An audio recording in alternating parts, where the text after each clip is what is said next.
नमस्सर्वेभ्यः। लघुसिद्धान्तकौमुद्याः अस्मिन् एकादशे वाग्वर्धिनी वर्गे सर्वेषां स्वागतम्। येनाग्रसमाम्नायमधिगम्य महेश्वरात् कृत्स्नं व्याकरणं प्रोक्तं तस्मै पाणिनये नमः। वाक्यकारं वररुचिं भाष्यकारं पतञ्जलिं पाणिनिं सूत्रकारं च प्रणतोऽस्मि मुनित्रयं। नत्वा सरस्वतीं देवीं शुद्धां गुण्यां करोम्यहं पाणिनीयप्रवेशाय लघुसिद्धान्तकौमुदीम् अष्टाध्याय्याः आरम्भं कुर्मः। ये आदौ 21 सूत्राणि पठितुम् इच्छन्ति हस्तमुन्नयन्तु। उदिता भगिनी, सुगन्धा भगिनी, नमस्ते। युवोरनाकौ आयनेयीनीय पठकछघां प्रत्ययादीनां झोन्तः अधभ्यस्तात् आत्मनेपदेष्वनतः शीङोरुट् वेतेर्विभाषा बहुलं छन्दसि अतो बिस ऐस् बहुलं छन्दसि नेदमदसोरकोः टाङसिङसामिनात्स्याः ङेर्यः सर्वनाम्नस्मै ङसिञोऽस्मात्स्मिनौ पूर्वादिभ्यो नवभ्यो वा जसषि औङ आपः नपुंसकाच्च जस्सशोः शिः अष्टाभ्य औष्। सम्यक्। इदं पुनः पठतु। सप्तमं वेत्तेर्विभाषा तकारद्वयं वेत्तेर्विभाषा। सम्यक् सम्यक् पठितम्। पार्वती भगिनी,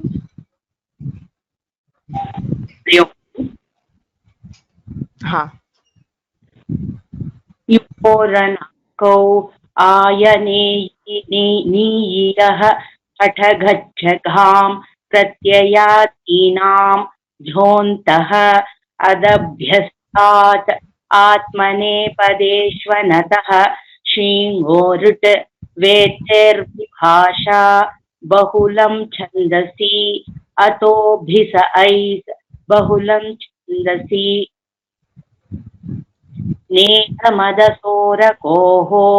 टाङसिङसामिनात्स्याः ङेर्यः सर्वनाम्नस्मै ङसिञोऽस्मात्स्मिनौ पूर्वादिभ्यो नवभ्यो वा जसः षि औ नपुंसकाच्च जश्यसोः शिः अष्टाभ्य औष्।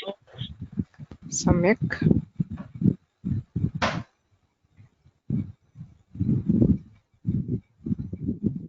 चित्रा भगिनी, नमस्ते भगिनी। मया कण्ठस्थीकृतम् अस्ति भगिनी, वदामि वा? वदतु। युवोरनाकौ आयनेयीनीयः पठकछगां प्रत्ययादीनां झोन्तः अधभ्यस्तात् आत्मनेपदेष्वनतः शीङोरुट् वेत्तेर्विभाषा बहुलं छन्दसि अतोभिस ऐस् बहुलं छन्दसि नेदमदसोरकोः टाङसिङसाम् इनात्स्याः ङेर्यः सर्वनाम्नस्मै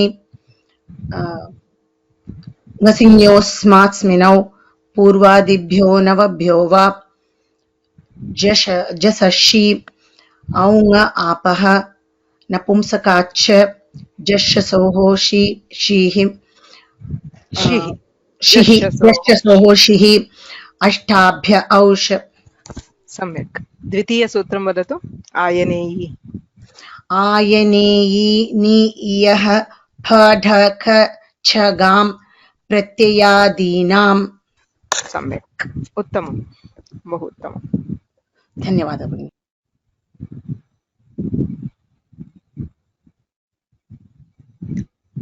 दीपा भगिनी,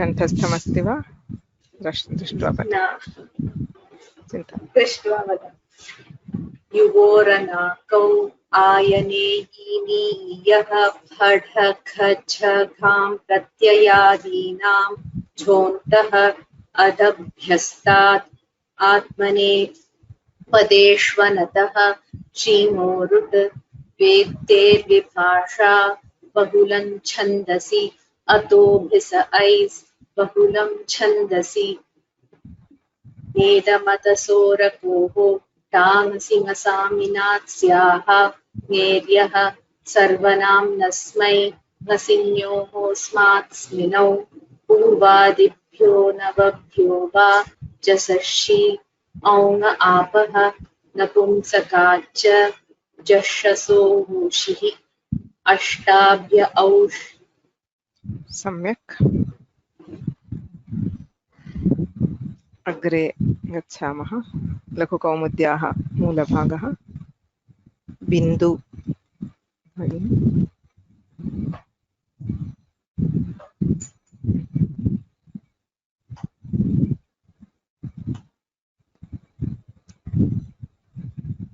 बिन्दु भगिनी can you please unmute yourself?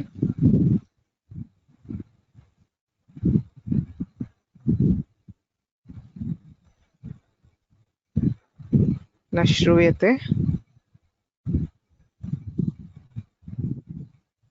I cannot hear you.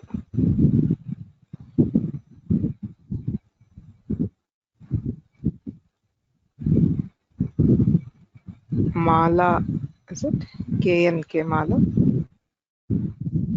नमस्ते भगिनी Namaste. प्रधीहि अचिष्णुधातु भ्रुवां योरियङुवङौ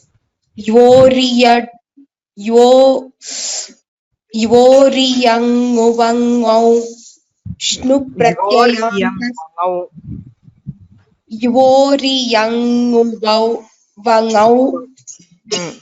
श्नु प्रत्ययान्तस्य वर्णो वर्णान्तस्य धातोर्भ्रु इत्यस्य चाङस्येयङुवङौ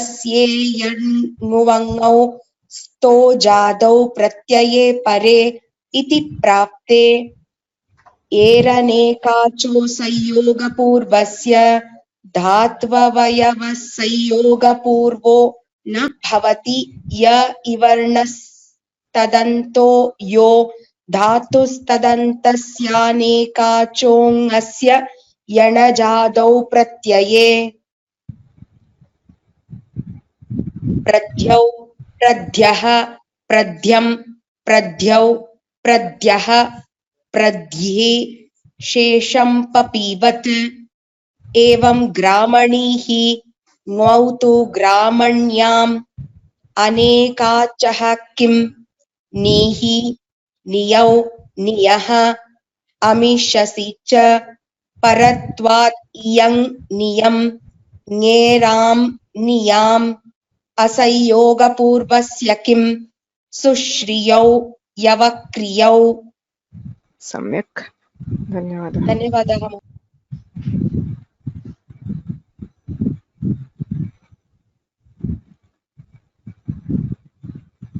संदीप महोदय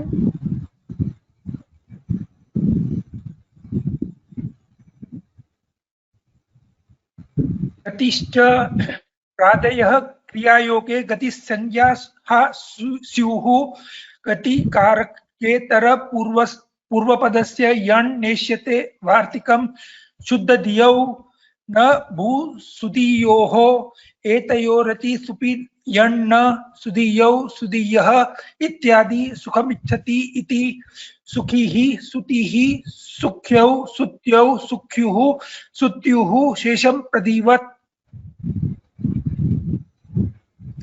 तृद्वत् प्रोष्टुः असंबुद्धौ सर्वनामस्थाने परे क्रोष्टु शब्दस्य स्थाने क्रोष्टु शब्दः प्रयोक्तव्य इत्यर्थः ऋतोऽग्नि सर्वनामस्थानयोः ऋतोऽङ्गस्य गुणो ङौ सर्वनामस्थाने च इति प्राप्ते सम्यक् धन्यवादः नमस्ते भगिनी हाँ नमस्ते ऋदुशनस् पुरुदंसो नेहसां च रुदन्तानाम् उशनसादीनां च अनङ् स्याद् असंबुद्धौ सौ अप् तृन् तृट् स्वसृ नप्तृ नेष्टृ त्वष्टृ क्षतृ होतृ पोतृ प्रशास्तॄणाम् अबादीनाम् उपदाया दीर्घः असंबुद्धौ सर्वनामस्थाने क्रोष्टा क्रोष्टारौ क्रोष्टारः क्रोष्टून् विभाषा तृतीयादिष्वचि अजादिषु तृतीयादिषु क्रोष्टुर्वा तृज्वत् क्रोष्ट्रा क्रोष्ट्रे ऋत उत् ऋतो घसिङसोर् अति उदेकादेशः रपरः रात्सस्य रेपात् संयोगान्तस्य सस्यैव लोपो न अन्यस्य रस्य विसर्गः क्रोष्टुः क्रोष्टुः क्रोष्ट्रोः क्रोष्ट्रोः नुमचिरतृज्वद्भावेभ्यो नुट् पूर्वविप्रतिषेधेन कार्तिकं क्रोष्टूनां क्रोष्टरि पक्षे हलादौ च शम्भुवत्। सम्यक्, धन्यवादः। धन्यवादः।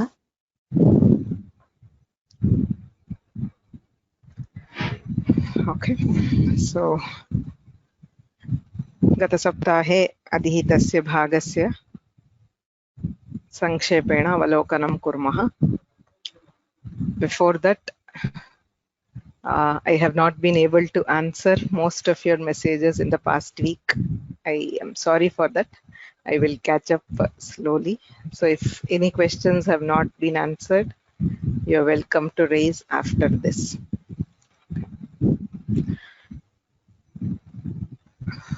Ikaranta Pullinga Shabdaha. So this is what we covered in the last week as the major topic. We started it the first week and we have covered it. Right? So before we get into this, I would like to share that this is probably the one topic which I personally found very difficult to digest and remember, basically. Right, in pieces it used to go, right, but then to get a overview of the whole Ikaranta Pullinga Prakarana, it took a long time. Very honestly, this is probably the 4th or 5th time I'm teaching this section. So till the first time I learnt it, it simply went above the head, as you would say it. It was only after I taught it twice or thrice that things got into some kind of a structure in my own head. Right. So that was just to say, don't worry, there are some portions in the Shastra, right? So actually in one of the examples of the Siddhanta Kaumudi, Bhattoji Dikshita gives an example. He has to give an example for the word kashtam. Right? So he says kashtam shastram.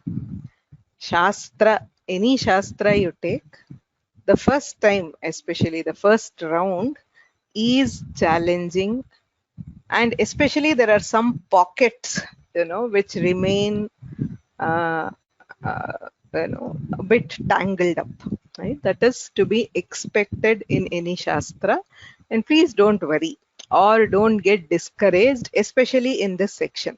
As I said, from my personal experience, this is one of the more challenging sections of the Laghu Kaumudi because of two reasons. One, of course, is that we are not familiar with the Ikaranta Shabdas at all. We don't use them much, Ikaranta Pullingas in usage. That is the first thing. The second thing is it introduces a lot of newer concepts, right? Like Nadi Samya and Karyas, the dhatus, derivation of pratipadikas from dhatus, and having to decide based on a lot of backward stuff and all. So take your time and trust me when I say that it will become clear.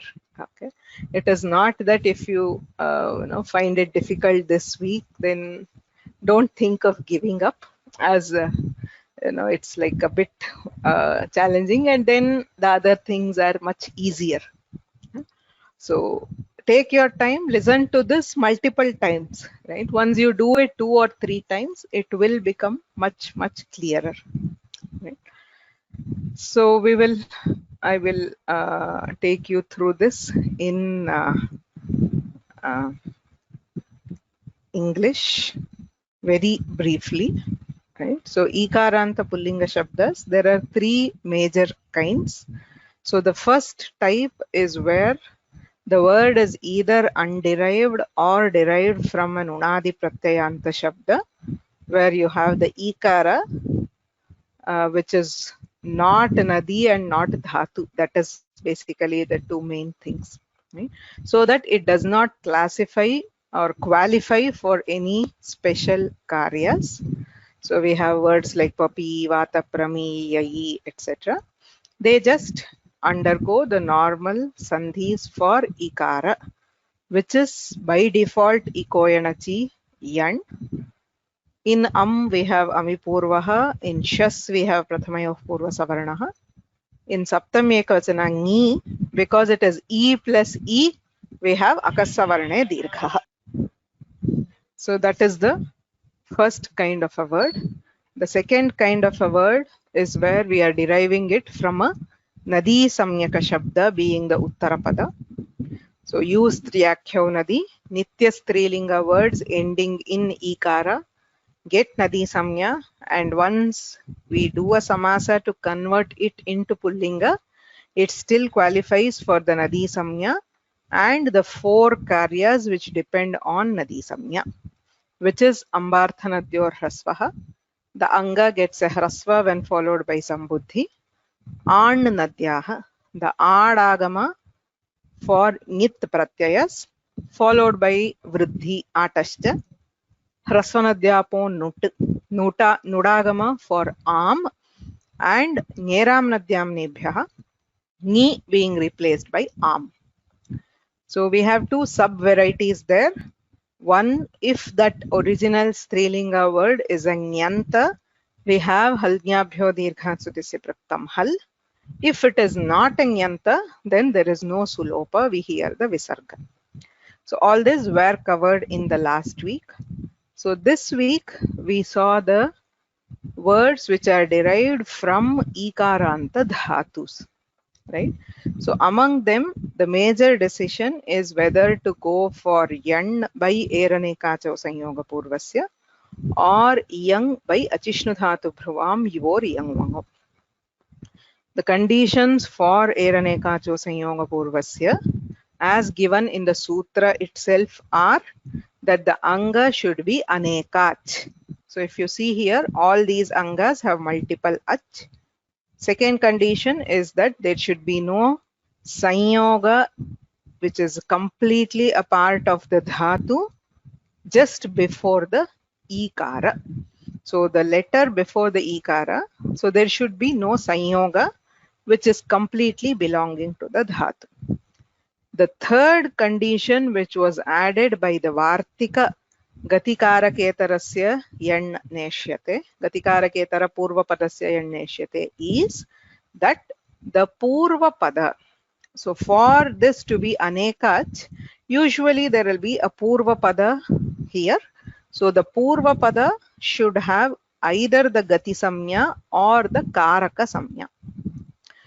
Gati, for now, you can identify it as the upasargas, right? So pra, para, apa, sam, anu, ava. So the pradis in association with the kriya get upasarga samya, and therefore those words are gati samyakas. And karaka, you must have a general idea. We have karma, karana, apadana, adhikarana, and so on. So when I say gramam nayati, grama is the karma or the object, right? Jale shete, so jala is the adhikarana. So in such cases, we have yan. Whenever yan is blocked because of any of these conditions not being fulfilled, if the anga is ekach, as in ni, kri, etc. If there is a sanyoga before the ikara, like in sushri or yavakri, or if the purvapada happens to be other than gati and karaka, which we saw in the case of, say, shuddhadhi, shuddhadhihi yasya. where it is a Visheshana and neither Gati nor Karaka. Also, the word Sudhi is specifically banned from Yan because of the sutra Nabhu Sudhiyo. So all these will get Yang. That is the major thing done. So either Yan or Yang will apply uniformly across all the Ajadi Pratyayas.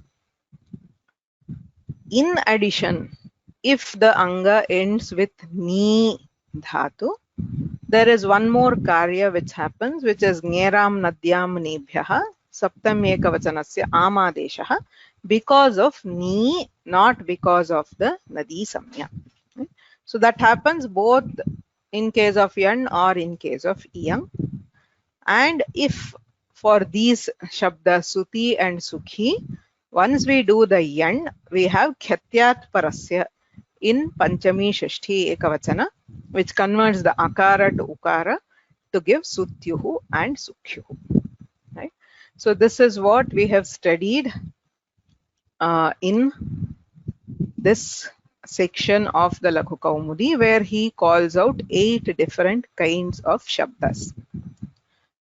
There are certain other Shabdas, right? So Laghu Kaumudi does not cover all the kinds of Shabdas.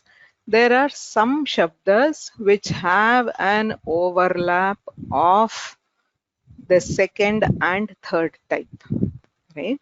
So where you have the Dhatu Ikara and the Nadi Karyani, it happens mainly with Shabdas which end in Dhi Shabda.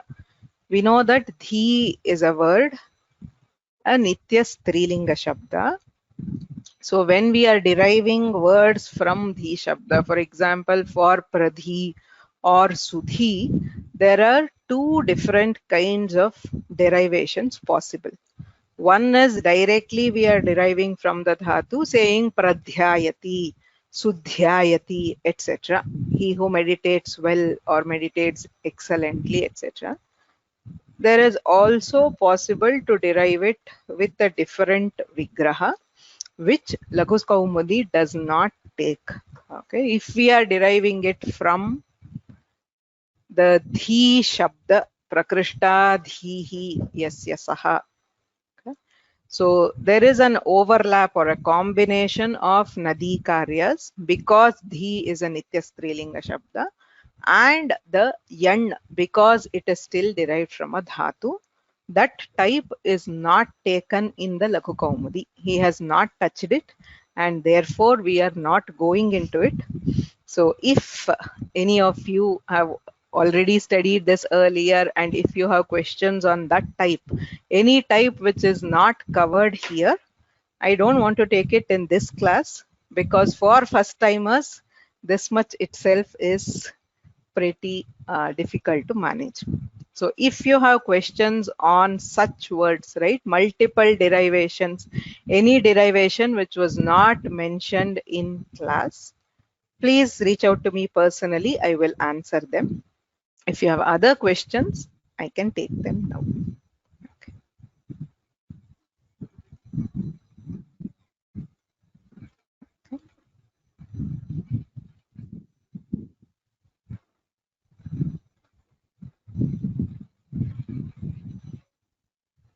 How to know that they belong to Nadi Samya? Nadi Samya is defined. Use Triyakhyo Nadi. If it is an Ikaranta Ukaranta Shabda which is used only in Strilinga, then it has Nadi Samya. There are some additional rules for Nadi Samya which we will see later. So we will, in the Strilinga Prakarana, the Nadi Samya will become more clearer. But for now, for this purpose, so words derived from Strilinga base are enough.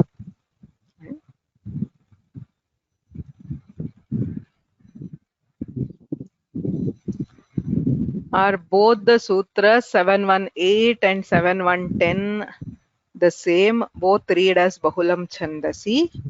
Yes, actually Bahulam Chandasi is repeated multiple times in the Ashtadhyayi. Tatra Chandasi ityukte Vedeshu ityarthaha. Bahuni karyani Vedeshu vikalpena bhavanti. तत्र दृष्टानुविधिश्छन्दसि भवति इति नियमः।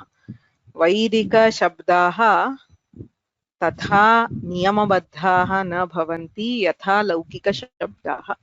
तत्र बहुत्र भेदः दृश्यते. There is a lot of variation found in Vaidika Shabdas, which has to be taken as they are found in the Veda. Right? So there are many karyas. So for all those, Panini just says Bahulam Chandasi, which basically means if it is a Vedic context, you have to take it as it is given in the Vaidika Parampara and not argue that it should be this way or that way. So there are multiple sutras, Bahulam Chandasi, Va Chandasi, etc. in the Ashtadhyayi.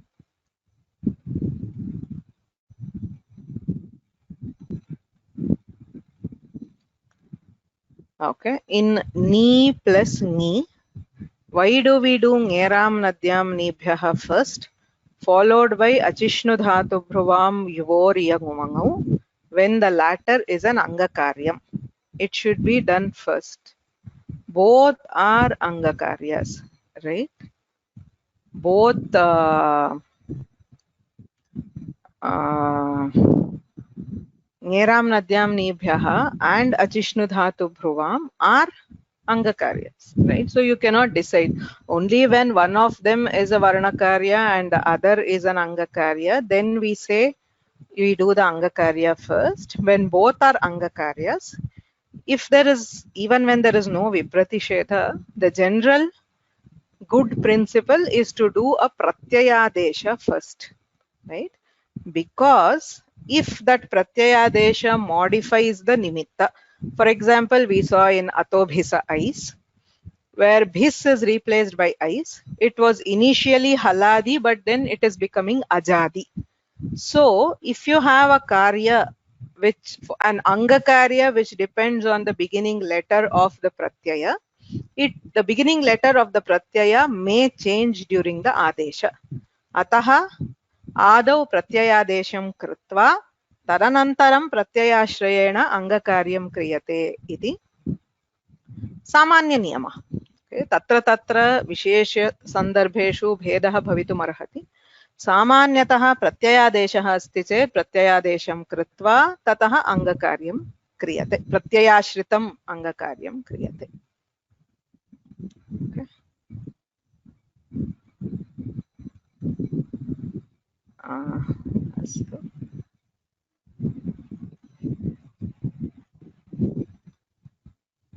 What is the heading of the first one? For the third one, first is Unadi, second is Nadi, third is Dhatoho Ikaraha.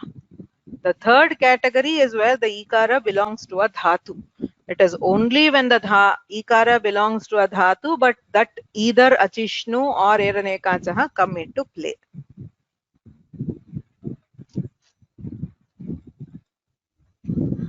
Unni, why is it under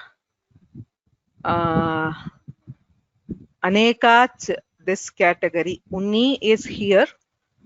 It has a sanyoga. We saw this. Dhatvavayava sanyoga. The sanyoga should belong completely to the dhatu. Utni ityatra ekaha varanaha upasargasya aparaha varanaha dhatoh. Ataha dhatvavayava sanyogaha nasti. Dhatvavayava sanyoga purvaha ikaraha nasti. Ataha yanadeshaha tatra bhavati. We don't have a weekly test. You will. I am sorry last week because I was held up with other activities at home. I couldn't upload the weekly test. This week I will upload the test for both the first week and second week. That is the first section of fourth chapter and the second. Okay, there is a question. Learning Ikaranta Shabdas and Kroshtu was very difficult. First time experienced difficulty and wondered why such single words like Papi, Bahushreyasi, Kroshtu, etc. required. See, that is one major perspective about Paninian Vyakarana. Maya Purvamapi Bahuvaram Prayaha Uktamasti. Panini's attempt was to be comprehensive in covering all shabdas which were a part of the language in his time, to whatever extent he could do. Ekam shabdamapi tyaktum paninihi nechati. That is a very, very clear you know, thing that we get when we look at these. Exactly. For us, asmakam daurбhagyam idam asti yat संस्कृतभाषायाः भाषायां यावन्तः शब्दाः सन्ति तावत्सु प्रायः I don't know if, I mean, in general vyavahara we even know 1%, probably not, even at a good level.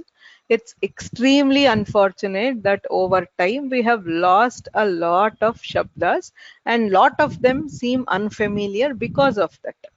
Right? Say kroshtu shabdah vedeshu eva prayuktah asti. Asmakam parichayah nasti iti ekam. Bhashayam परिवर्तनमपि भवति, अतः येषु दिनेषु तेषां प्रयोगः नास्ति इत्यपि एकम्. किन्तु व्याकरणदृष्ट्या यदा वयं पश्यामः तत्र शब्दः अत्यन्तं विरलः वा अथवा अत्यन्तं सम्यक् बहु सर्वैः उपयुक्तः वा इत्यत्र भेदः नास्ति पाणिनेः. बहु विरलानां शब्दानामपि रूपसिद्धौ सः प्रयत्नं करोति, एवं सामान्य शब्दानामपि सिद्धौ प्रयत्नं करोति. यदा वयं व्याकरणं पठामः तदा अस्माभिः तत्र चेतव्यं भवति. अत एव लघुकौमुद्यादयः ग्रन्थाः सन्ति. इदं ज्ञातव्यम्. अष्टाध्याय्यां यदस्ति तत्र केवलं 30% एव लघुकौमुद्याम् अस्ति. वस्तुतः तेन सिद्धान्तकौमुदीं गच्छामः चेत् इतोपि अत्यन्तं विरलाः शब्दाः अपि तत्र दीयन्ते, लघुकौमुद्यां न दीयन्ते. ये तु अष्टाध्यायी क्रमेण समग्रं पठितुमिच्छन्ति ते सर्वान् शब्दान् अपि पठन्त्येव. अस्माभिः तत्र चिताः शब्दाः एव स्वीकृताः सन्ति, किन्तु तत्र पाणिनेः दोषः नास्ति. वयं शब्दान् न जानीमः इत्यत्रैव क्लेशः. अपि च यद्यपि एते शब्दाः विरलाः, किमर्थं तर्हि लघुकौमुद्यां स्वीकृताः इति चेत् एते अंशाः, नदीसंज्ञा एवं यण् इयङ् इत्यादयः अत्यन्तं मुख्याः अंशाः सन्ति. So practically, even if you skip ikaranta pullingas, it may not hurt you. I mean, till now I have probably never used ikaranta shabdas in a sentence. It is fine, but the concepts covered herein are very important even for the future. Tadartham tu yatnaha karaniyah eva. Please repeat what you said about Sudhi. Sudhi shabdah तत्र ईकारान्तः धातुः अस्ति, अनेकाचङ्गम् अस्ति, ईकारः असंयोगपूर्वः. अतः एरनेकाचो संयोगपूर्वस्य इत्यनेन यणादेशे प्राप्ते नभूसुधियोः इति निषेधसूत्रेण यणः निषेधः भवति, अतः तत्र इयङ् भवति. What is nitya strilinga? What is the exact definition? I think we discussed this last class also. Any shabda which is used in its form only in strilinga is called a nitya strilinga shabda in that particular form. Like for example, when I say pradhyayati, pradhi, so yadi puman samyak dhyayati, stri samyak dhyayati, ubhayathapi pradhi ityeva pratipadikam bhavati. So pradhi is not a nitya strilinga in that particular context, right? Gramani, gramam nayati. Puman va stri va, tatra nitya stritvam nasti. Kintu yada lakshmihi ityuchyate, lakshmi shabdasya prayogaha strilinge eva asti. Gauri shabdaha strilinge eva asti. In that form, if it is used only in strilinga, it is called a nitya strilinga shabda. So as I said, there are further more technical discussions in Vyakarana and there are matabhedas, but in general that is what we mean. For kroshtu and am, why is there a vipratishedha? Why can't we do both trijvad bhava and nudagama? प्रयोगः नास्ति इत्येव. क्रोष्टूनाम् इत्येव प्रयोगः अस्ति, क्रोष्टॄणाम् इति प्रयोगः नेष्यते. But how can we prevent it? If we do vibhasha tritiyadishvachi and then go to nudagama, you will end up with two forms which is not found in usage. Atayeva vartikakarah purva vipratishedham kritva adau eva nudagamah kriyate chet tatah trijvad bhavah kartum na shakyate, because the ajadi pratyaya is not there. So it is purely driven by the prayoga, what is found in the language.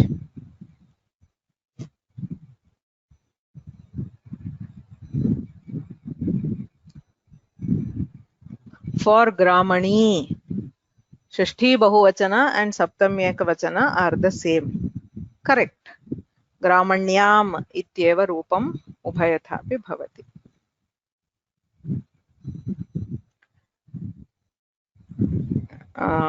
द्वित्रैः इदं पृष्टमस्ति, ङेः आमादेशः प्रत्ययकार्यं नास्ति वा इति. I said initially this is based on the first one where they asked ni and ni. Should we do achishnu dhatu bhruvam or ngeram natyam nibhyah? See, anga karya does not mean a karya with anga as the sthani. Angadhikare yadyat karyam patitam. Angasya sthane pratyayam nimittikritya kritam karyam api anga karyam. Angam nimittikritya pratyayasya kritam karyam api anga karyameva. Nyeram nadyam nibhyah ityatra nadyantam angam abantam angam ni shabdantam angam apekshiyate. Atah tatra achishnu ityeva anga karyam tasya balavatvam iti vaktum tu naiva shakyate.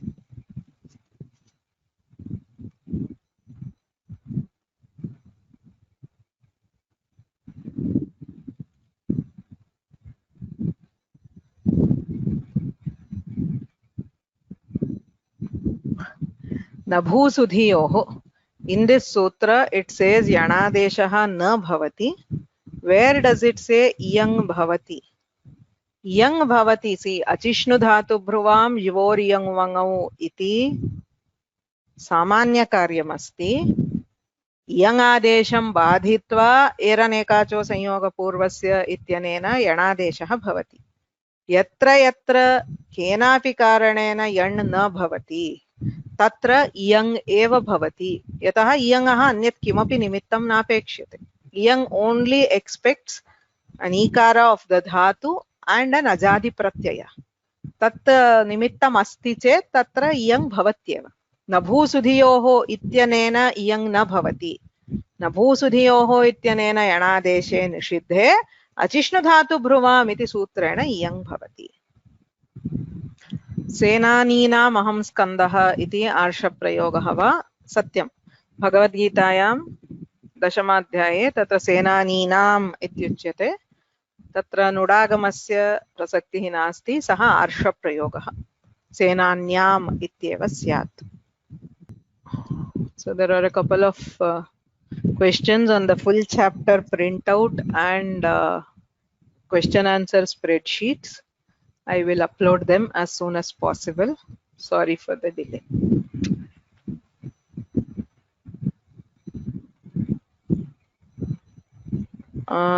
Once kroshtu gets trich, why other form like shambhu is also taken in practice?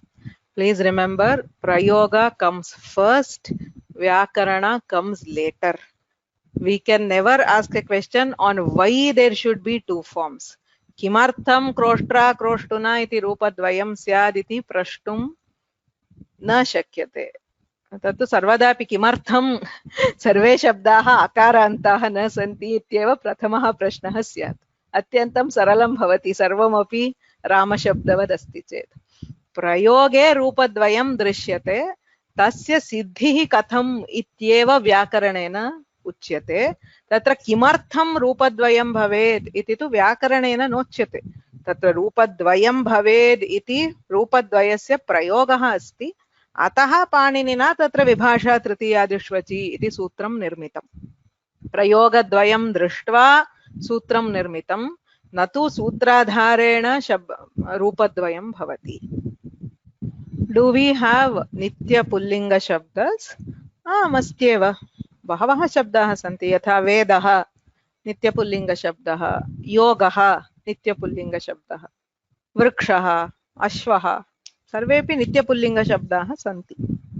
If there is no nabhu sudhiyoh, yan is possible for sudhi. Satyam. यदि निषेधः नास्ति तर्हि एरनेकाचः इत्यनेन यण् प्राप्नोति, तदर्थमेव तत्र निषेधसूत्रं विद्यते. आर्षप्रयोगः नाम कः इति प्रश्नः. ऋषेः अयम् आर्षः, ऋषिकृतः प्रयोगः.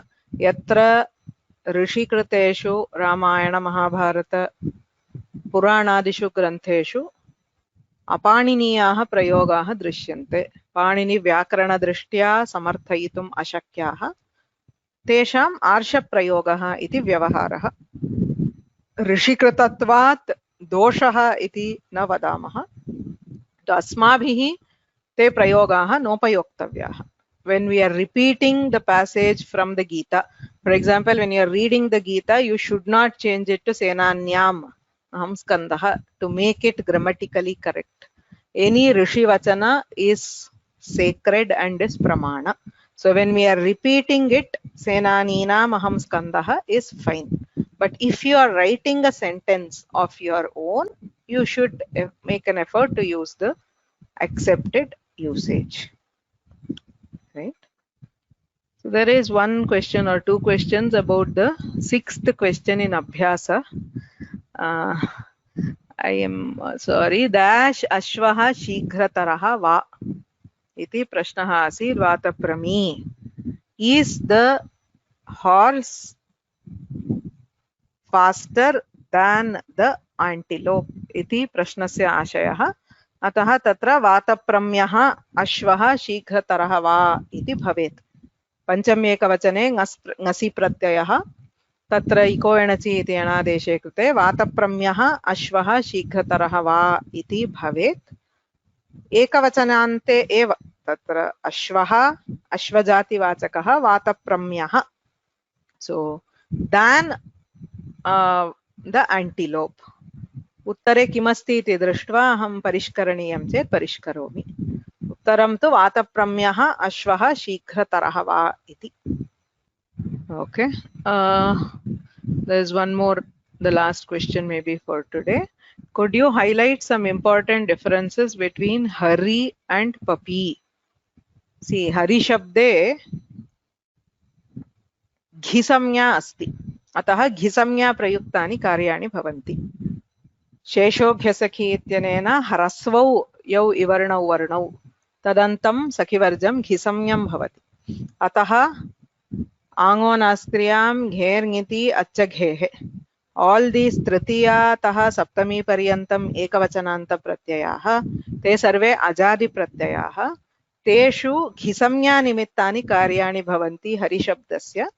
पपि इत्यत्र तु घिसंज्ञा नास्ति इत्यतः केवलं यणादेशः अथवा सप्तम्यां सवर्णदीर्घः भवति. तत् एकं मुख्यः भेदः.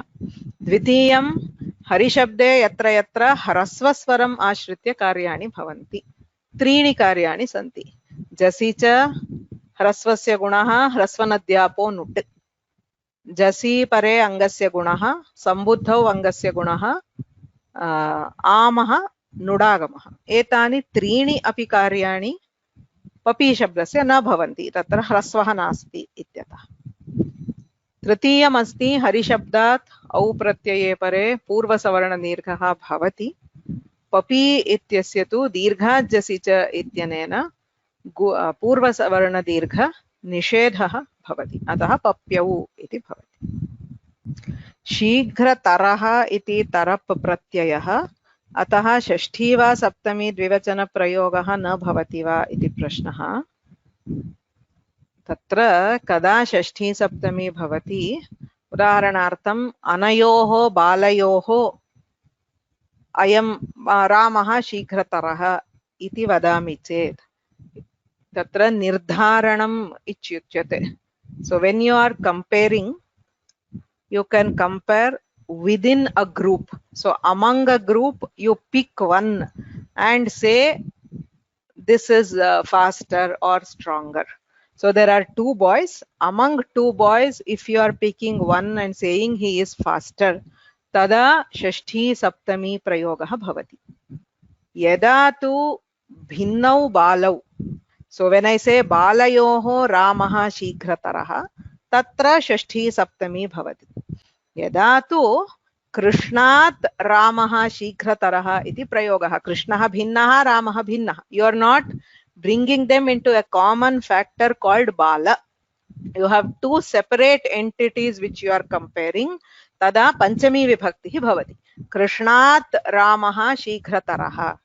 Yada tu Samanya Ganaha bhavati tataha ekasya चयनं क्रियते. बालयोः रामः शीघ्रतरः तत्र षष्ठी सप्तमी भवति. एवं यदा अत्र प्राणिषु अश्वः शीघ्रतरः अथवा प्राणिनोः अनयोः प्राणिनोः, among these two animals horse is faster, if that is the vivaksha, tada tatra षष्ठी सप्तमी भवति. But when you use that than, horse is faster than the antelope, tada panchamyantasya prayogah bhavati. Is it just a style of usage or grammatically it is wrong? It is wrong. As in using saptami or shashti for this sentence is wrong. Tatra sutrameva asti panchami vibhakte yatascha nirdharanam iti sutrena समूहाद एकस्य पृथक्करणे षष्ठी सप्तमी विभक्त्यो दीयते. Vibhakte, when the two entities you are comparing are separate from each other, it has to be Panchami. Using Shashti or Saptami in this context is wrong. Astu, agre gacchamaha. Agre gamanat purvam. Atra gata saptahe tatra amshadvayam prishtam. Ekam bahubhihi uktamaasit yat गतसप्ताहस्य अंशः पाठ्यांशः बहु अधिकः अस्ति. इत्युक्ते इतोपि पठितुं तत्र ज्ञातुम् इतोपि समयः अपेक्ष्यते. अतः एकस्य सप्ताहस्य ब्रेक् भवतु मध्ये इति कैश्चित् प्रार्थितमासीत्. मया पूर्वं न दृष्टम्. अतः इदानीम् अद्य तु नूतनपाठानाम् आरोपणं भविष्यति. किन्तु अग्रे यदि बहुभिः तत्र क्लेशः अनुभूयते, if a majority of you feel that you need more time to digest this chapter, see, with today's portions we are completing Ajanta Pullinga Prakarana. अत्र यद्यत् छिष्टमस्ति तत् सर्वमपि अद्यतनपाठे पाठितमस्ति.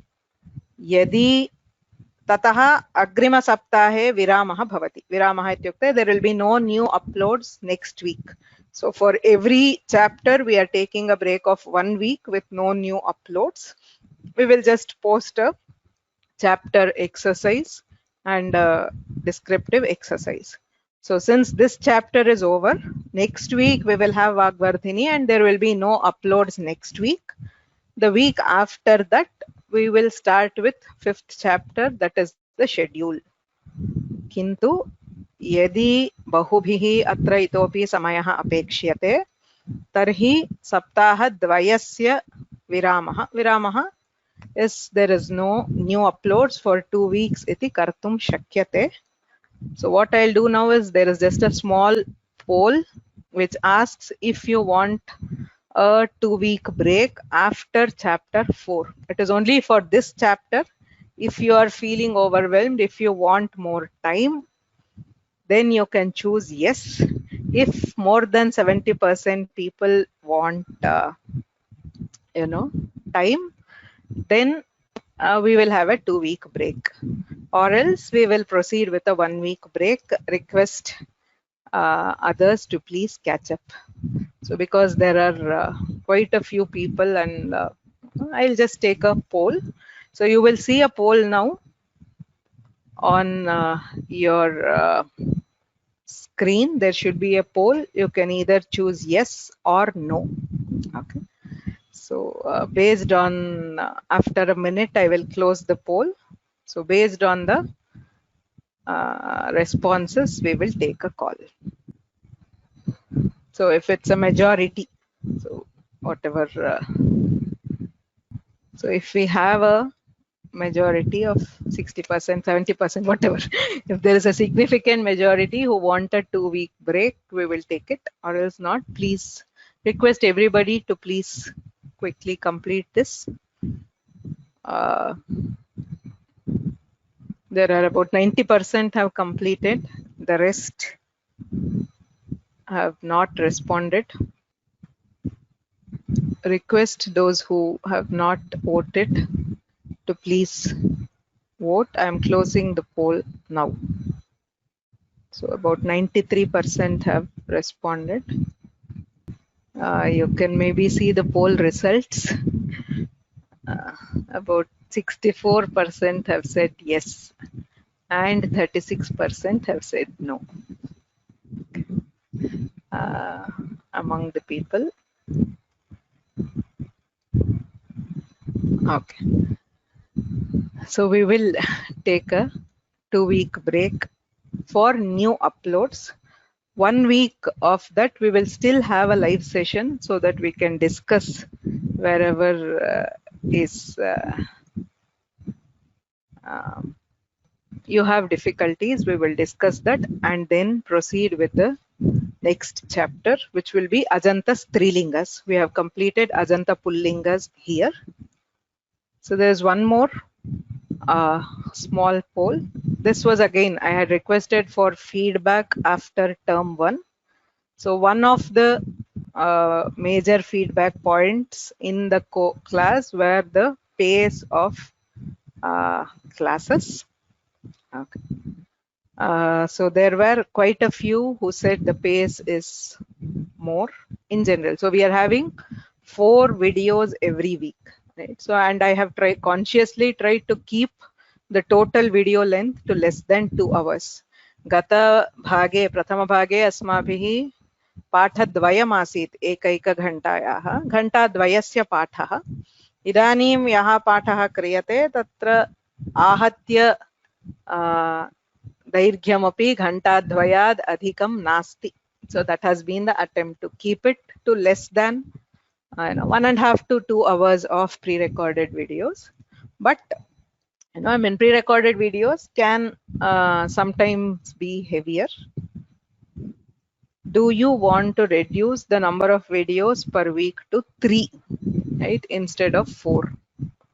Question. Please remember that will affect the total length of the course, because it was earlier planned for 3. If we want to do 3 videos per week, so 3 terms from the next chapter, again, if there is a very significant approval for that, I can do it. See, my major intention is to take along as many people as possible. Right? एतादृश वर्गे यदा पाठः क्रियते सत्यं केचन जनाः भवन्ति ये शीघ्रमेव पठितुं शक्नुवन्ति, केचन तु न शक्नुवन्ति, and my leaning will always be towards those who need more time, because I want as many people as possible. You have all shown a great commitment to come so far, so I don't want to discourage by pushing it too fast. How are the next topics is a question. See, any shastra, as we go ahead, it will all be newer and newer things. Okay, so there will be new stuff. It will be similar. Okay, it's not that it is significantly difficult, but definitely newer stuff. Okay, so do you want to reduce the number of videos per week to 3 instead of 4, right, is the next one. So I will have just one more poll of the same kind. Request you to please answer. Oh, where did I? So there's one more. please respond as soon as possible, then we will proceed. Okay.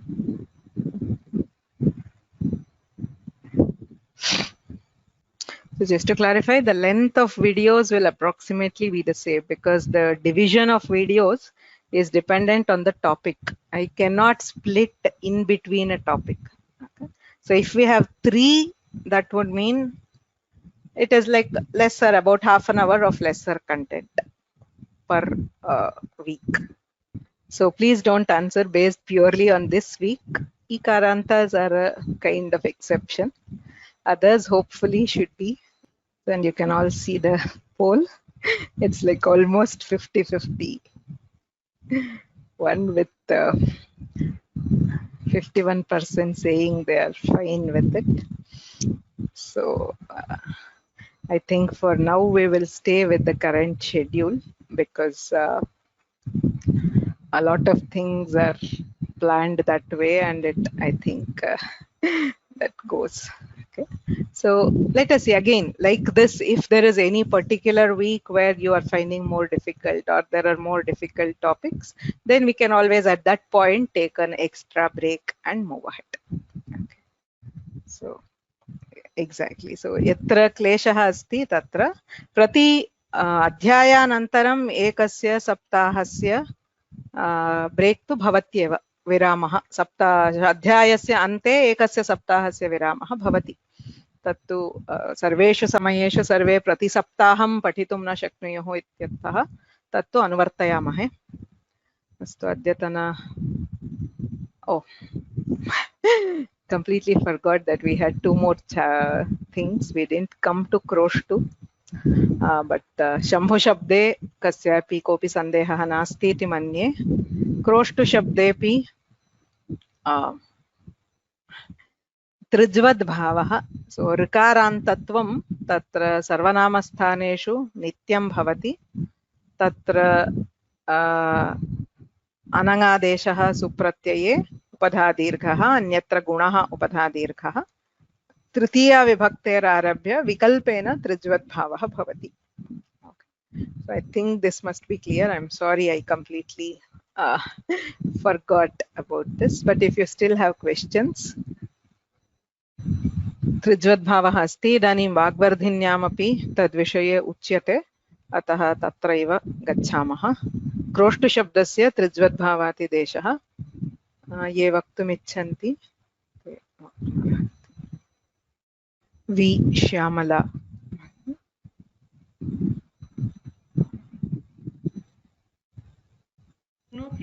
भगिनी श्रूयते. क्रोष्टु इति उकारान्तगीसंज्ञकपुल्लिङ्गशब्दः शृगालवञ्चक क्रोष्टु फेरुफेरक जम्बूका इति अमरः यः कृशति रौति आहूयति इति tuna इति उणादिप्रत्ययात् क्रोष्टु इति रूपं सिद्ध्यति.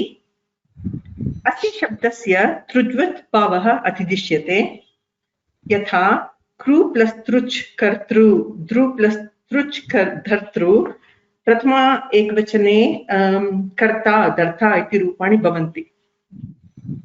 तृच् इति कृदन्तप्रत्ययः सर्वेभ्यः धातुभ्यः कर्तृर्थे तृच् प्रत्ययः विधीयते.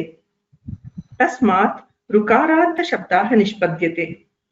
ऋकारान्तात् च तृच् प्रत्ययात् अनेक विशिष्ट सूत्राणि विधीयन्ते. यथा ऋकारान्तात् अनङ्गादेशः उकारादेशः गुणादेशः इति. तृजन्तात् उपधादीर्घः पूर्वविप्रतिषेधकार्यः आदि. तृज्वत् क्रोष्टुः इति द्विपदात्मकविधिसूत्रम्. अनुवृत्तिः सर्वनामस्थाने असम्बुद्धौ इति. सूत्रार्थः क्रोष्टु शब्दस्य सर्वनामस्थाने असम्बद्धौ क्रोष्ट्रु इति रुदन्ततृज्वत् रूपः दर्शनीयः. रुदन्तात् ऋतोनि सर्वनामस्थानयोः इति गुणविधिः. ऋत् उषरस् पुरुतंसस् अनेहसां च इति सौ अनङ्गादेशः. ऋत उत् इति उत् एकादेशः नसिनसोः.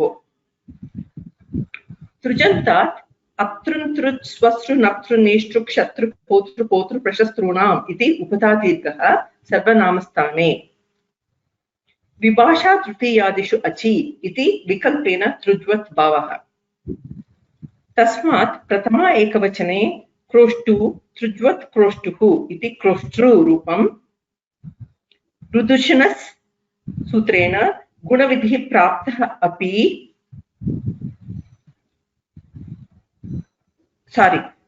गुणविधिः प्राप्तः अपि रुदुषणस्फुरितंसस् अनेहसां सूत्रेण अनङ्गादेशः भवति अनेकाल् अपि नित्वात् अन्तादेशः क्रोष्टन् प्लस् इस् इति स्थिते अप्तृन्तृच् इति सूत्रेण उपधादीर्घः क्रोष्टान् प्लस् इस् इति रूपः हल् ज्ञाभ्यो दीर्घः सूतिस्य प्रक्तं हल् इति सूत्रेण प्रत्ययसकारस्य लोपः न लोपः प्रातिपदिकान्तस्य इति सूत्रेण क्रोष्टा इति अन्तिमरूपम् प्रथमादिवचने क्रोष्टृ शब्दस्य ऋतोनि सर्वनामस्थानयोः सूत्रेण गुणः क्रोष्टर् प्लस् औ इति स्थिते अप्तृन्तृच् सूत्रेण उपधादीर्घः क्रोष्टार् प्लस् औ क्रोष्टारौ इति अन्तिमरूपम् तथा एव प्रथमा बहुवचने क्रोष्टारः इति रूपं द्वितीय एकवचने क्रोष्टारं द्वितीय द्विवचने क्रोष्टारौ इति रूपाणि भवन्ति द्वितीय बहुवचने असर्वनामस्थाने कोऽपि तृज्वत् भावः न वा तथा च ऋकारान्तकार्याणि अपि नास्ति अतः क्रोष्टु प्लस् शस् अस् शिष्यते प्रथमयोः पूर्वसवर्णः सूत्रेण क्रोष्टु प्लस् अस् इति भवति तस्मात् चसः न पुंसि सूत्रेण क्रोष्टून् इति रूपम् तृतीय एकवचने क्रोष्टु प्लस् टा इति अजादित्वात् विभाषा तृतीयादिषु अचि सूत्रेण क्रोष्टृ इति रूपं विकल्पेन भवति क्रोष्टृ इति स्थिते इको एनचि सूत्रेण क्रोष्ट्रा इति रूपं भवति तृज्वत् भाव अभाव पक्षे क्रोष्टुना इति आनो नास्त्र्याम् इति सूत्रेण भवति चतुर्थ्याम् एकवचने क्रोष्टु प्लस् ने इत्यत्र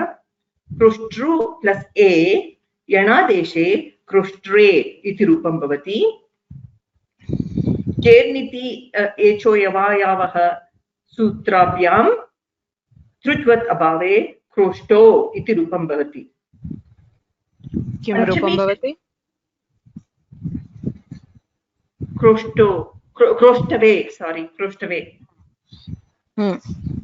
पंचमी षष्ठी एकवचने क्रोष्टु प्लस् अस् इति स्थिते विभाषात् क्रोष्टृ प्लस् अस् इति भवति तदा ऋतौत् इति सूत्रेण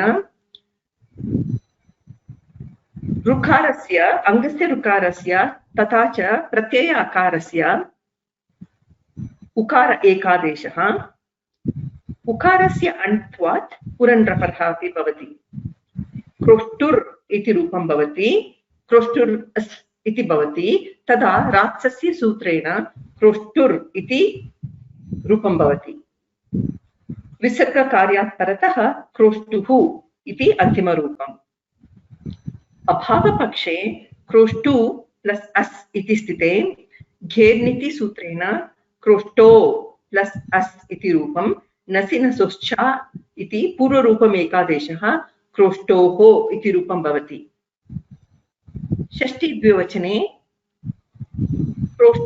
तथा च सप्तमी द्विवचने क्रोष्टु प्लस् ओस् इति स्थिते विभाषात् क्रोष्ट्रु प्लस् ओस् इको एनचि सूत्रेण क्रोष्ट्रोः इति रूपम् अभावपक्षे क्रोष्ट्वोस् इति इको एनच्यात् क्रोष्ट्वोः इति रूपं भवति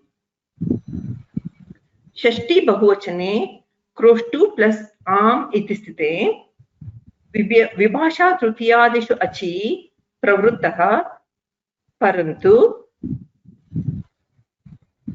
पूर्वविप्रतिषेधेन नुमचिरतृज्वत् भावेभ्यो नुट् विप्रतिषेधेन इति वार्तिकेन नुडागमः भवति।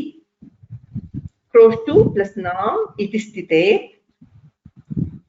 तृज्वत् रूपं न भवितुं शक्यम् अचि अभावात्, प्रत्ययस्य अचि अभावात्। तदा क्रोष्टु प्लस् नाम् शब्दस्य नामी इति सूत्रेण क्रोष्टूनाम् इति रूपम् एव सिद्ध्यति। सप्तमी एकवचने क्रोष्टु प्लस् नी इत्यत्र तृज्वत् क्रोष्टुः इति क्रोष्टृ प्लस् नी ई शिष्यते। ओके, ऋतोनि सर्वनामस्थानयोः इति गुणः भवति। क्रोष्ट् अर् इति प्लस् ई इति स्थिते क्रोष्टरी इति रूपं भवति। क्रोष्टु प्लस् नी इति स्थिते अच्छगेः सूत्रेण अङ्गस्य अकारादेशः प्रत्ययस्य औकारादेशः भवति। क्रोष्टौ इति रूपं सिद्ध्यते। संबोधने क्रोष्टु प्लस् सु इति स्थिते ह्रस्वस्य गुणः सूत्रेण क्रोष्टो प्लस् अस् इति भवति। एकह्रस्वात् सम्बुद्धेः सूत्रेण हे क्रोष्टो इति अन्तिमरूपम्। अन्यथा हलादिप्रत्यये परे क्रोष्टु इत्येव प्रातिपदिकं भवति। तस्य वर्णमेलनेन क्रोष्टुभ्यां, क्रोष्टुभिः, क्रोष्टुभ्यः इति भवति। सप्तमी बहुवचने आदेशप्रत्यययोः इति सूत्रेण क्रोष्टुषु इति रूपं भवति। समाप्तं भगिनि। सम्यक् उक्तं। रूपम् इति नपुंसकलिङ्गे रूपः इति न भवति। अन्यत् सर्वं सम्यक्। धन्यवादः। अत्र कश्चित् प्रश्नः, अतिदिष्टानि कार्याणि इत्यस्य कः अर्थः? अतिदेशः इति यत्र भवति तत्र अतिदेशेन अतिदिष्ट इति क्तप्रत्ययान्तं रूपम्। So atidishta, the karyas which are brought in because of the atidesha. Atra trijvad bhavah kriyate. Tena kim kim karyam atidishyate iti chet. ऋतुशनस्फुरन्तं सोनेह साञ्च इति अनगादेशः, ऋतोङि सर्वनामस्थानयोः इति गुणः, अप्त्रन्त्रच् इति उपधादीर्घः, ऋत उत् इति उत्वम्। एतानि कार्याणि अतिदिश्यन्ते। आदौ त्रिज्वद्भावस्य अतिदेशः, किन्तु तन्निमित्तं तम् अतिदेशं निमित्तीकृत्य कानि कानि कार्याणि अतिदिश्यन्ते इति चेत् एतानि कार्याणि।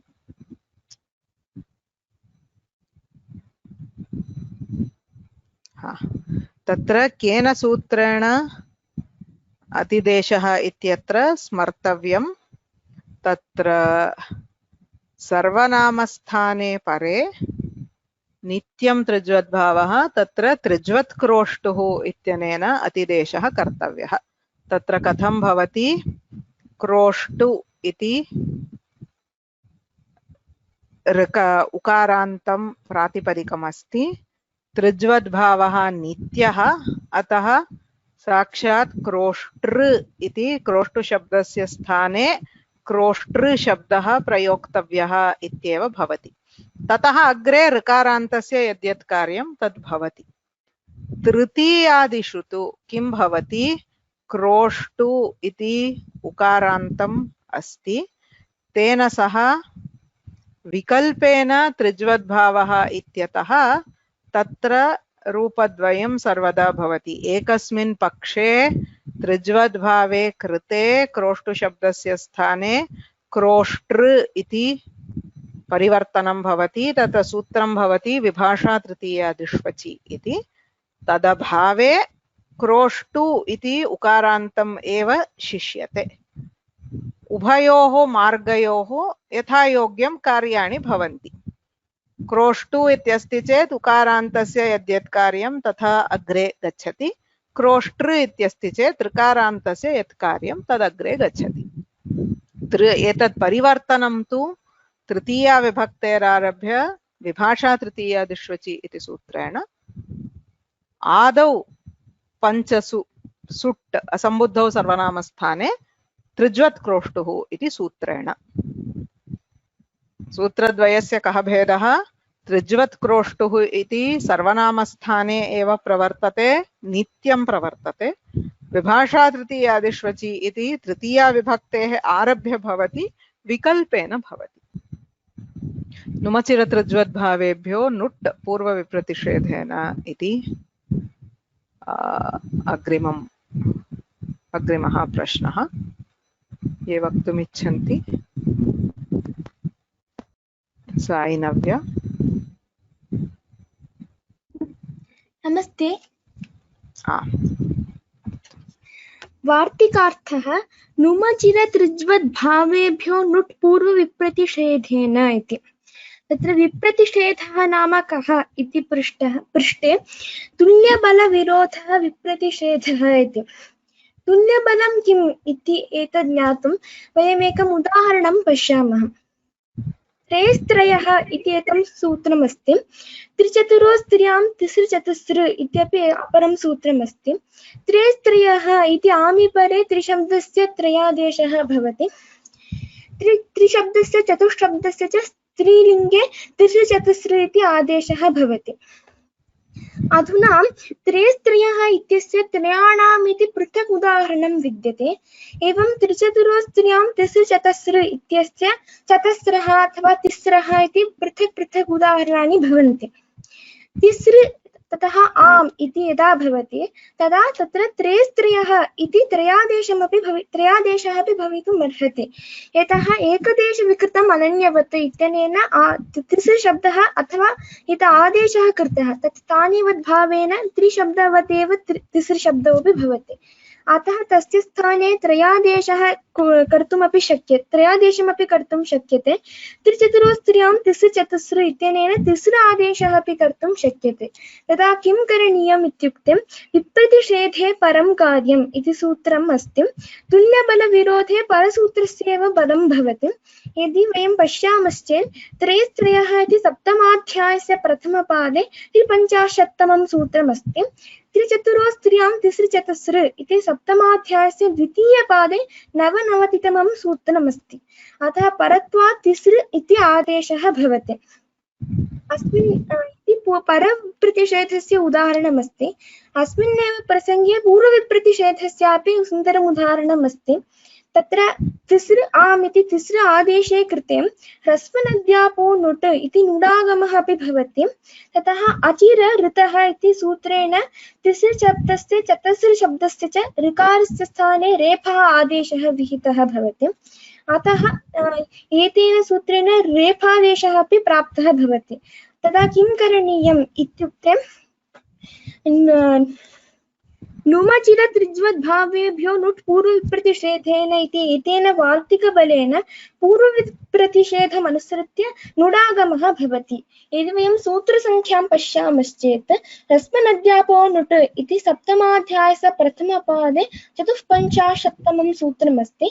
अचिर ऋतः इति तु सप्तमाध्यायस्य द्वितीयपादे 100तमं सूत्रम्। अतः पूर्वत्वात् ह्रस्वनद्यापो नुट् इति पूर्वविप्रतिषेधेन नुडागमः भवति। अतः तिसृणाम् इति रूपं सिद्ध्यते। अधुना क्रोष्टशब्दस्य प्रसङ्गं यदा पश्यामः तदा विभाषा तृतीयादिष्वचि इति सूत्रमस्ति। ततः ह्रस्वनद्यापो नुट् इति सूत्रमस्ति। क्रोष्टु आम् इति अत्र पश्यामश्चेत् ह्रस्वनद्यापो नुट् इति पूर्वं सूत्रमस्ति। ततः विभाषा तृतीयादिष्वचि इति परं सूत्रमस्ति। यदि सूत्रसङ्ख्यां पश्यामश्चेत् विभाषा तृतीयादिष्वचि इति सप्तमाध्यायस्य प्रथमपादे 97तमं सूत्रमस्ति। ह्रस्वनद्यापो नुट् इति तु सप्तमाध्यायस्य प्रथमपादे 54तमं सूत्रमस्ति। अतः पूर्वत्वात् एतेनैव वार्तिकेन तत्र नुडागमः भवति। अतः क्रोष्टूनाम् इति रूपं सिद्ध्यते। तत् किमर्थं क्रोष्टूनामेव भवनीयम् इति प्रश्नः पृच्छ्यते चेत् अस्य प्रयोजनमस्ति प्रयोगः एव। यतः प्रयोगम् अनुसृत्य एव व्याकरणं प्रवर्तते। अतः प्रयोगानुसारी एतत् भवति। एतत् क्रोष्टूनाम् इत्येव रूपं सिद्ध्यति। सम्यक् प्रतिपादितं। तत्र एकत्र त्रिशब्दस्य विप्रतिषेधवर्णनकाले स्त्री इत्यस्यैव कः आदेशः कर्तव्यः इति प्रश्नः किल। तिस्रादेशः कर्तव्यो वा त्रयादेशः कर्तव्यो वा इति। किन्तु तिसृशब्दः त्रिशब्दस्यैव क्षम्यताम्, अधुना मया अवगतं तत्र त्रिशब्दः प्लस् आम् इत्येव भवति, तदा एव किं करणीयम् इति। क्षम्यतां, मया अधुना अवगतम्। यतोहि तिस्रादेशः कृतः चेत् तत्र विप्रतिषेधस्य प्रसङ्गः नास्ति आदेशात् पूर्वम्। धन्यवादः। सो तया उक्तः अंशः इतोपि न दृष्टः, अग्रे वयं पश्यामः। तत्र स्त्रीलिङ्गे जानीमः त्रि इत्यस्य स्त्रीलिङ्गे पुल्लिङ्गे त्रयः, स्त्रीलिङ्गे तिस्रः, नपुंसकलिङ्गे त्रीणि इति रूपं भवति। तत्र त्रि शब्दः सर्वत्रापि त्रि इत्येव शब्दः, किन्तु स्त्रीलिङ्गे त्रि इत्यस्य स्थाने तिसृ इति आदेशः भवति। तिस्रः, तिसृभ्याम् इत्यादि आदेशाः भवन्ति। तत्र त्रि आम् इति स्थिते त्रेस्त्रयः इत्यनेन त्रयादेशः कर्तव्यः वा आमादेशः तिस्रादेशः कर्तव्यः वा इत्यत्र परविप्रतिषेधः प्रवर्तते।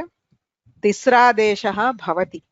तिस्रादेशे कृते इदानीम् अत्र नुडागमः कर्तव्यः वा अचिरऋतः इत्यनेन रादेशः कर्तव्यः वा इति प्रश्ने पूर्वविप्रतिषेधः भवति। Don't worry, we will see that in the स्त्रीलिङ्ग प्रकरण. So तिसृणाम् इति रूपसिद्धौ परविप्रतिषेधः पूर्वविप्रतिषेधः उभयोः प्रसक्तिः अस्ति। So सामान्यतः विप्रतिषेधः यत्र भवति तत्र परं कार्यं भवति, किन्तु विशिष्टसन्दर्भेषु पूर्वकार्यस्य बलवत्वं प्रयोगमाश्रित्यैव भवति। तत्र अन्यत् किमपि कारणं नास्ति। किमर्थं पूर्वं भवेत् इति चेत् प्रयोगः तथा अस्ति इत्येव। Right? अन्तिमः रात्सस्य इति सूत्रार्थविचारः। Please unmute yourself. अपूर्व।